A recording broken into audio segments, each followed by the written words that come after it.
The United Auto Workers Union goes on strike against major U.S. automakers recently.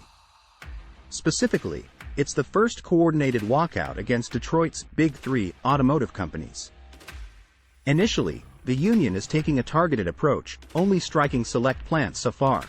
This allows the union to stretch out their strike fund over a longer period of time.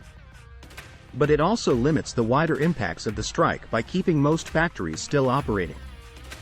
The goal is to put pressure on automakers without exhausting the union's resources too quickly through a full nationwide strike.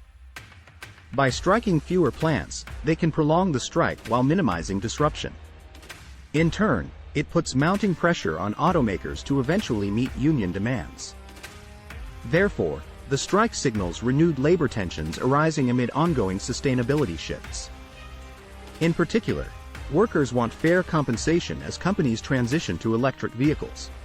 However, automakers argue profits must go to retooling factories for EVs instead. The walkout reveals glaring contradictions between corporate sustainability rhetoric and actual worker treatment. Consequently, despite progressive branding, automakers now face greenwashing accusations.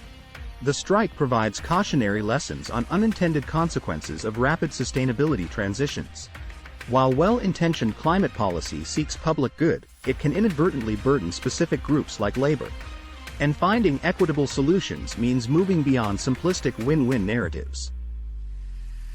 Although automakers position themselves as leaders on environment, social, and governance issues, union leaders argue profit sharing remains unfair. For example, CEO pay is 300 times higher than median employee compensation. The union seeks significant raises as profits rebound since the recession. But companies contend funds are needed to convert factories for EVs instead. Additionally, the union worries EV transitions will threaten jobs. Because EVs require fewer workers, and new plants are often non-unionized. Notably, striking workers highlight glaring contradictions in automakers' sustainability claims. For instance, share buybacks cater to shareholders over employees. Moreover, executive compensation dwarfs average worker pay. So employees face heavy burdens shifting to EVs based on climate mandates.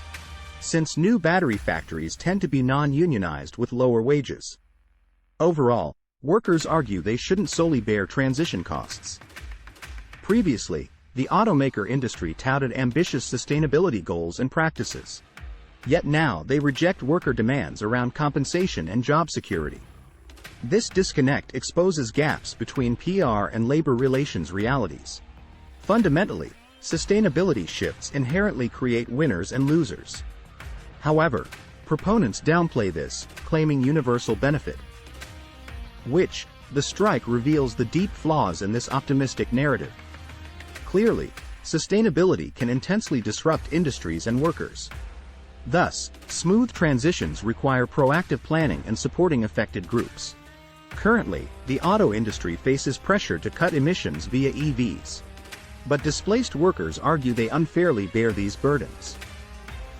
Critically, just transition policies should shield affected fossil fuel-reliant workers. In essence, assistance programs can ease disruption across sectors. Thank you for watching. Visit Yarok. Come for the full story.